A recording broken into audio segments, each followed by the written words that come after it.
All right, assalamu alaikum. Today, my talk is going to be on why Islam is the truth, why al-Islam is the truth.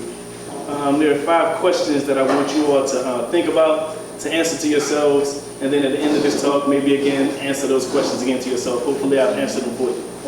The first one is, what is al-Islam? When did al-Islam begin? How old is it? Who was the first Muslim? Who can be a Muslim? And what is in the state of al-Islam? I want to talk initially about the impact of Islam on the world today.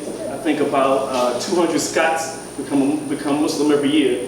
3 million people are Muslims in the United Kingdom, and the largest masjid was just built in Russia. So when we think about Muslims, we don't want to think about one specific group of people, but Muslims are all over the world. There are thriving communities in Korea, in Japan, and in China. And most Muslims are actually of Asian descent. And I know a lot of us think that they are of Arab descent, but Indonesia has the largest amount of Muslims. And half of Africa is Muslim. Most of Western Africa is Muslim. They even created a language, Swahili, between the Arabs and the Arabs and the Africans as a way of communicating doing business, because that was one of the first ways in which they became converts, or reverts as Muslims say, because we believe that people are born in the state of al-Islam. So they used this language in order to communicate doing business, and because the Arabs were honest and fair-dealing people, the Africans accepted their religion, and to this day, al-Islam is thriving there. And in America, the fastest growing religion is al-Islam, despite the fact that many of the non-affiliates, the non-religious, that group is becoming larger. Al-Islam is also growing at a rapid speed. And in the world today, the fastest growing religion is al-Islam. So I want you all to think, why is that the case? Despite all of the negative publicity, all the negative media, the images portrayed of al-Islam, why is it growing at such a rapid pace?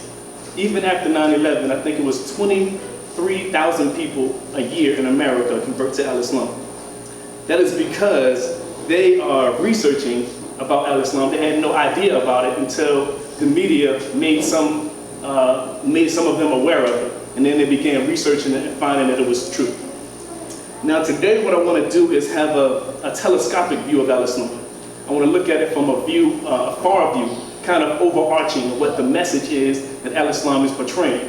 I don't want to look at it from a close view today on chapter and verses. Just want to give you all the overall view of what al-Islam means and what it stands for.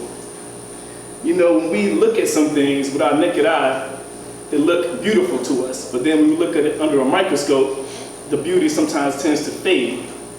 But al-Islam is something that the closer you get, the more beautiful it becomes. So my next and my subsequent talks will be on chapters and verses, on the pillars of al-Islam, and on why we believe what we believe. But today is just the overarching message of al-Islam. Now, as a child, there was a child who was born who was a Muslim. He was introduced to different religions, and he was also introduced to something called comparative religion. Now, comparative religion is when you compare one thing to another. You juxtapose one set of religious beliefs towards another, and you see the similarities and the differences. And religion is obviously a set of beliefs or practices that one has based upon their understanding of God or gods. And everyone has a set of beliefs, whether they have an organized religion or not. Therefore, they believe that this is the way that you should live, or this is the way you shouldn't live. These are the things that you should do. These are the things that you shouldn't do. So why do they come to that decision? Do they have a thought process and why they believe what they believe? Or do they believe it because their fathers believe it, or their mothers believe it, or because their families believe it? Now this person, he was given this comparative religion, and it made him want to focus more on religion. He started comparing all different religions and finding the aspects of them that he found some truth in. And what he was given was, I think it was God-given, and that he was given 2 criteria of what it must be true in all religion, and what must be true. And that is, the first one is that God is always, all-powerful, all-wise, and all-knowing. He is never vulnerable. He is never weak at any time. When you delve into other religions, you find that in some instances, God may die. God may wrestle someone. There's one instance in which God seduces a woman from her husband. And there are instances in which God can't see behind things, or he needs help. If there is a religion that says God is never vulnerable, and there is a religion that says that God is vulnerable, God is weak, sometimes he can die, then which one is the more viable religion? The second criteria is that this religion would encompass every race, ethnicity, and nationality. We can't choose which religion that we have. Which race that we have. We can't choose which nationality we have. So if God is a just God, then he will judge us based upon our actions, our intentions, and our choices, not upon things that we don't have control over. There are some religions which say they're based upon a person or a group of people. They say God chose these certain people. Or there is a person who started the religion, or it was started because of that person. Therefore, before him, that religion did not exist. Before Christianity, people weren't Christians. Before Buddhism, people weren't Buddhists. In India, they have the Hindu religion, which the British name for them is actually called the Eternal Teachings. But it's something that was made by the Indus people. Now, if there is a religion that says all people are encompassed in that religion, or a specific group of people are introduced to that, or encompassed in that religion, which one is the more viable one? Which one is the more true one? I say more true because there is truth in all religions. They all have a common theme. The differences come in what we are taught about God afterwards. The human being is the person who misunderstands or misrepresents what God is. You see, we all were born believing that God is all-powerful and all-wise, and he can't be harmed in any way. But somehow, someone convinced us that he can be. Somehow, someone convinced us that God can be hurt, God can be punished, or God can be weak at any time. I need something to drink really bad. I'm already super dry. Hey, cups in here. we got you.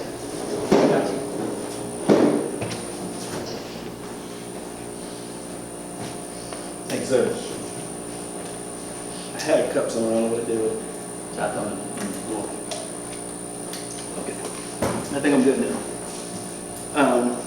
I know today it has become a bit of a taboo for people to say they believe in a religion. As I said, everyone has a set of do's and don'ts that they follow. Excuse me, thanks, sir. That they follow. And it also has become popular for people to say they don't believe in God, or they don't understand whether God exists. If we think about the universe and the way it was created according to scientists 13.8 billion years ago, 14 billion years ago, and it is expanding. That means if we go back in time, it was one singularity, as scientists say. So a child might ask, what happened before it was a singularity?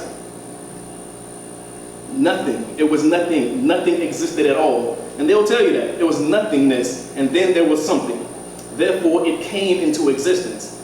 Thus, it requires a God. It requires something to create it. It is absolutely necessary. Therefore, I don't believe that you can be an atheist in reality. The people who come on television and tell you they're atheists are actually anti-religious. They're not anti a creator. Those people who go on television admit that they accept that there was possibly an intelligent designer. That is because it is illogical to believe otherwise.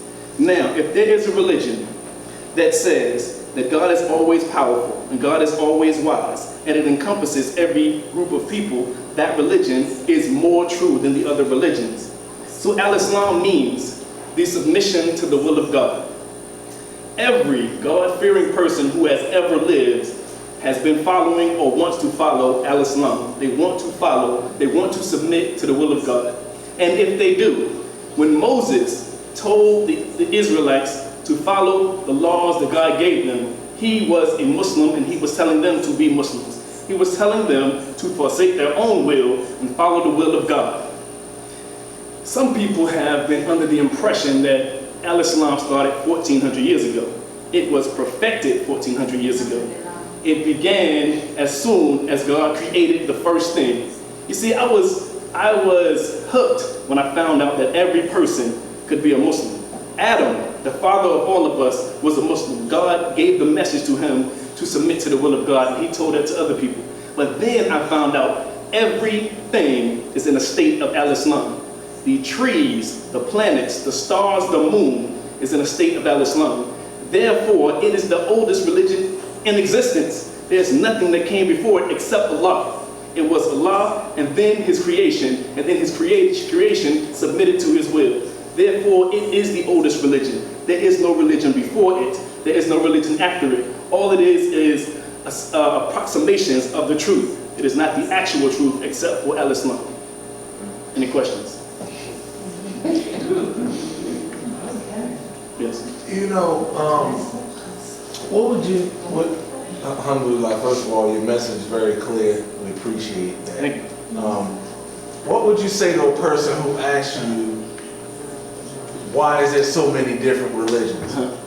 Okay, and then if Islam is the truth, then why are there other religions? What would you say to that? Well, in the same way I was talking about God initially. We initially believe that God is all-powerful, all-wise, and he can't be harmed. But then we are somehow made to believe that he can be. It is nothing more than, what I believe when people say that God is weak sometimes, or God did something that we don't believe he would do.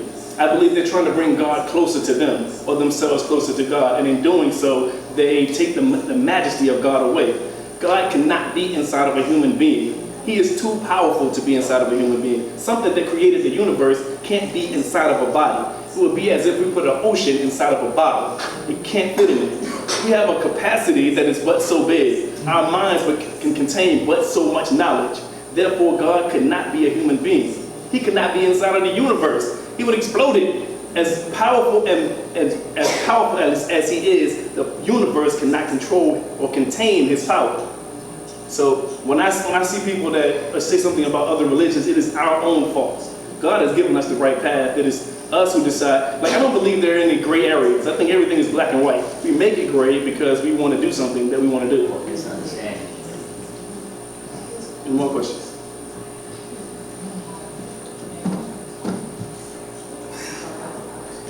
Yes.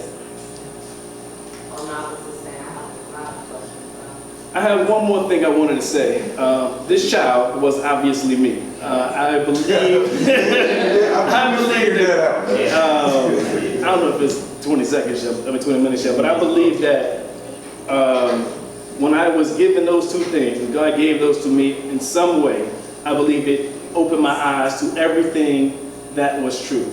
And ever since then, my life has been different. When I realized that those two criteria will wipe out all other isms, all other thoughts, because it encompasses everything, because it is based on our own accountability and our own responsibility. That's another thing. The third thing is that al-Islam is based on your own accountability and responsibility. No one gave you a punishment that you didn't ask for or you were born with, and no one can absolve the sin that you have committed. It is up to you and solely you. If you commit a crime, if you commit a sin, you are punished for it unless you repent for it and atone for it.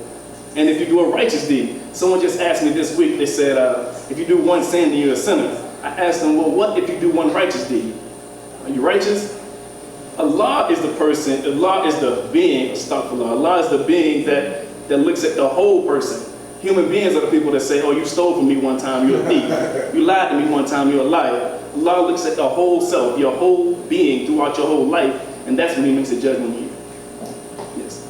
Also, I'm sure I can speak for everybody in this room as a Muslim. People say to me, ask me all the time, I want to see what your thought is. They say, well, why do I need to be a Muslim to live righteous? Or why do I need religion? I'm a spiritual person. I'm spiritual. I don't do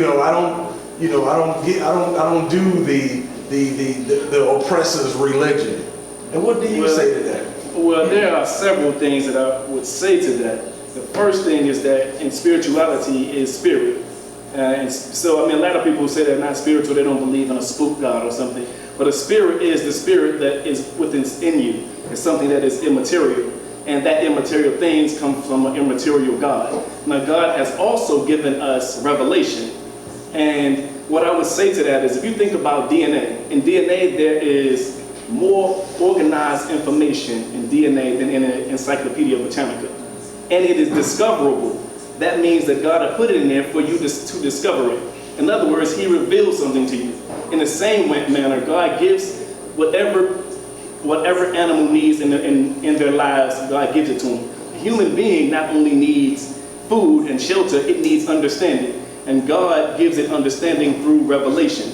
And those revelations are from prophets. He also gives them an example. That was another thing I wanted to talk about, maybe in a subsequent talk, is examples of prophets.